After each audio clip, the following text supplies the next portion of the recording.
ดำรัสว่าด้วยการปรับใหม่และมาตรการอื่นต่อผู้ละเมิดกฎหมายและระเบียบการเกี่ยวกับการจราจรทางบกมาตรา 6 ผู้ขับขี่รถที่บ่ถึงเกษียณอายุ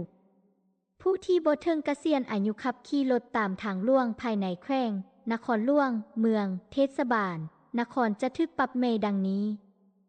1,000 กีบสำหรับผู้ปกครองเด็กที่ให้เด็กที่มีอายุต่ำกว่า 9 ปีขับขี่รถถีบ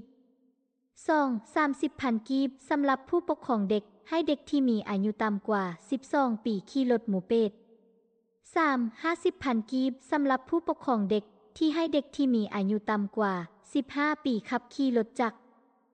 4. 80,000 กีบสำหรับผู้ปกครองเด็กที่ให้เด็กที่มีอายุต่ำกว่า 18 ปีขับขี่รถ3 ล้อติดเครื่องจักรรถไถนา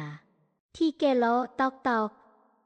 5. 1 เซนกีบสำหรับผู้ปกครองของเด็กที่ให้เด็กที่มีอายุต่ำกว่า 18 ปีขับขี่รถเก๋งกระบะจิบและตู้ 6. 1 เซน50,000 กีบสำหรับผู้ที่มีอายุต่ำกว่า 23 ปีขับขี่รถขนส่งผู้โดยสารขนาดน้อย 7. 3 เซนกีบสำหรับผู้ที่มีอายุต่ำกว่า 25 ปีขับขี่รถขนส่งผู้โดยสารขนาดกลาง 8. 3 เซน50,000 กีบสำหรับผู้ที่มีอายุต่ำกว่า 28 ปีขับขี่รถขนส่งผู้โดยสารขนาดใหญ่ 9. 1 เซน20,000 กีบสำหรับผู้ที่มีอายุต่ำกว่า 21 ปีขับขี่รถขนส่งสินค้าขนาดน้อย 10. 1 เซน50,000 กีบสำหรับผู้ที่มีอายุต่ำกว่า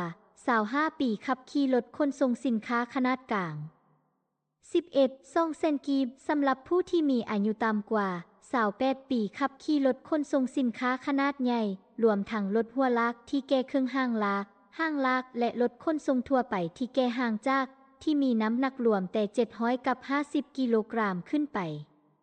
เจ้าหน้าที่ควบคุมการจราจรทางบกมีสิทธิ์กักรถที่ผู้ขับขี่ละเมิดตามที่ได้กำหนดไว้ถึงนี้จนกว่าเจ้าของรถหรือผู้ปกครองของผู้ละเมิดนั้นมารับประกันเอาโดยมีบทบันทึกเกี่ยวกับการละเมิดไว้เป็นหลักฐานพร้อมทั้งศึกษาอบรมผู้ขับขี่รถที่บ่ถึงเกษียณอายุแล้วจึงส่งรถดังกล่าวถ้าเห็นว่าคลิปนี้มีประโยชน์ฝากกดติดตามเพื่อเป็นกำลังใจในการเฮ็ดคลิปต่อไปแน่เด้อขอบใจ